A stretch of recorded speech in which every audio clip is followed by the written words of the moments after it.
let's change the wheels on your Golf MK5. For this you'll need a wrench, a jack stand, a pair of gloves, and the set of wheels that you want to replace.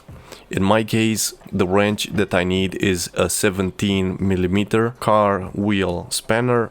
And now the first thing you need to do is put your car on a flat surface, put it in first gear, pull on the handbrake, and then go out to the first wheel that you want to change. Now that you have settled on which wheel you want to change up first, you can start by loosening up the bolts with the wrench on the wheel that you started. Do not loosen them all the way. Loosen them so much so that you can maybe unscrew them with your hand, but leave them on at the moment. Now you can put on your gloves and start placing the jack stand underneath your car. When you start placing the jack stand, I suggest you take out one of the mats from the car just to put your leg on the ground when you try to see underneath the car. Here I try to show you where I place my jack stand. As you see, there is some kind of a bump on the side of the car, and most cars have this, so look for a piece of reinforced metal on the side of your car. As you can see here on the left side, there's a section about, let's say, 10 centimeters long, where the piece of metal is stronger and thicker than the rest of the metal on the side of the car. So place your jack stand on that. I'm using a rather small jack stand, the one that came equipped with the spare wheel of the car. So I place the jack stand on there and I now start to jack the car up. I'm also playing some music from my phone just to keep me entertained, and now I'm cranking up the jack stand and lifting the wheel a few centimeters above the ground, because the new wheels that I want to place are bigger than the ones I have on my car. So I'm replacing the 15-inch wheels with 17-inch, so I have to make space for the new set of wheels. Now we can go ahead and take all the bolts off using our hand, and if they're still in too tight, you might need to use the wrench for one of them, because one of them is usually harder to remove.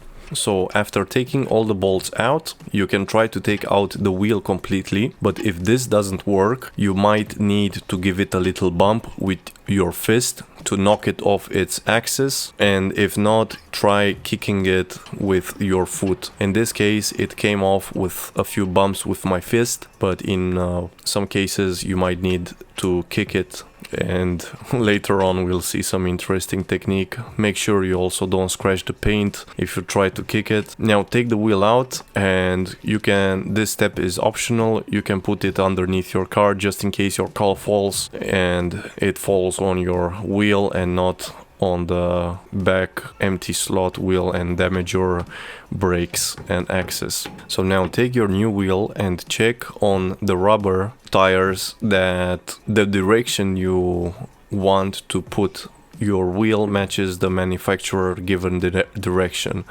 So now we can check on the rubber tire for any arrows in which the manufacturer tells us to mount the wheel. So in my case, I don't have any arrows on this particular set of rubber tires, and I can mount it either way, on the left side and also on the right side. So for me, this does not matter. Also, if you've taken out the wheels before, you can check for your previous marking to see if this is a right back side or a front left side or whatever side you've written on them, just for future reference. So now in my case, I will just try to mount this as it is, because I do not have any arrows indicating the direction of wheel spin. So for example, if the arrow now were to be to the right, this is the correct position to mount the wheel. But in the other case, if the arrow pointed now to the left, you would have to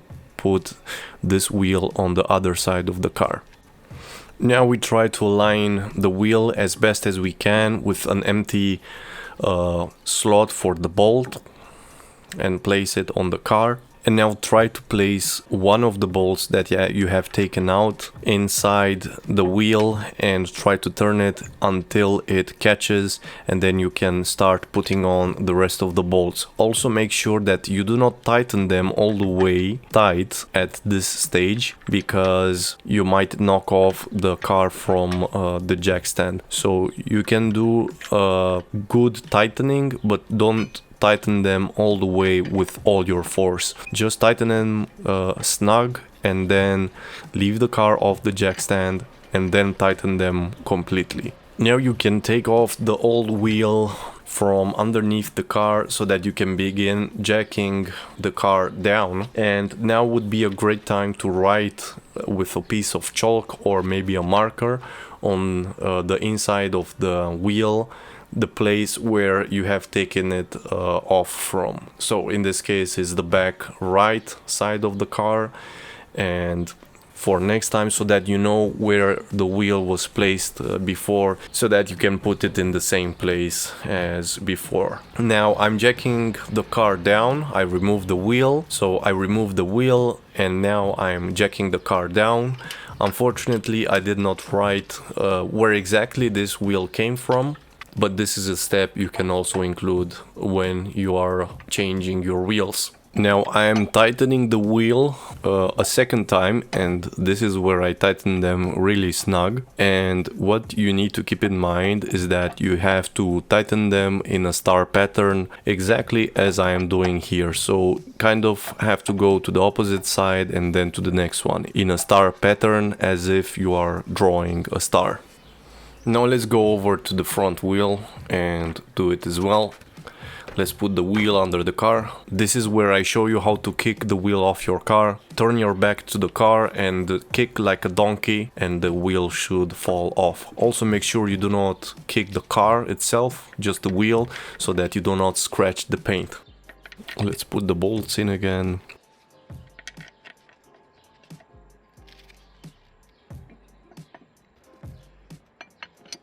Tighten them up, but not all the way. Take out the wheel and lower the car. Now we can tighten them up as a star pattern again, as you've seen before. Now on the other side, we just repeat the process, loosen up the bolts, jack the car up, put a wheel underneath if you want, take out the bolts,